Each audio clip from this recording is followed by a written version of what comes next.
আমরা সবাই শুনতাম যে আগের দিনে মানুষ খুব পরিশ্রম করছে, বেতালা পরিশ্রম তারা করছে। তারা তো এত পুরান মানুষ যে যখন পৃথিবীতে সূর্যের আলো আইতে আসলো, তারা সূর্যের আলো আইছে পৃথিবীতে। তো তারা কি কি কষ্ট করছে। তো এখন তো অটো আছে, বাস আছে, আর ওই সময় চারিদিকে জল, এত জল, এত জল, এত জল। তো তার মধ্যে একজন প্রথম সাঁতরাইয়া যাইতো, সাঁতরাইয়া যাইতে পারতেছে না, কারণ রাত্রে পড়তে পড়তে ঘুমাই গেছিল গা। তো ঠিকভাবে সাঁতরাইতে পারতেছে না, যাই সে কোনোভাবে দড়ি বাইন্দা আইছে, দড়ি বাইন্দা আউনের পরে হেফার গেছে, হেফার যায় সেটা প্রথম যায় সেটা প্যান্ট শোয়াইতেছে, এরপরে বই শোয়াইতেছে, মানে এরপরে স্কুলে যাইতেছে। তারা এত পরিমাণ কষ্ট করছে, এত পরিমাণ কষ্ট করছে, আর গরিব, এত গরিব, তারা এত গরিব যে কলম কেনানোর টাকা নাই। একটা নীলের ডাব্বা কিনছে, এটা দেশে প্যান্ট ধুইছে, এই যে নীলটা বাচ্চা রয়েছে এটা আবার কলমের ভিতরে ঢুকাইছে, কলমের ভিতরে ঢুকে আবার লেখছে। তো এত গরিব আসলো, কোনো কিছু কিনা খাওয়ানোর মতো ক্ষমতা নাই। আঙ্গুল ফলের দোকানে গেছে, কথা কইতে কইতে 10-12টা আঙ্গুল লেলাইছে, কিন্তু না কিনা সেটা আবার আয়া পড়ছে।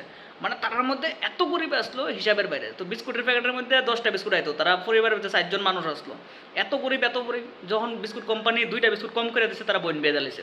তো তারার কষ্ট, এত কষ্ট জীবন, মানে হিসাবের বাইরে।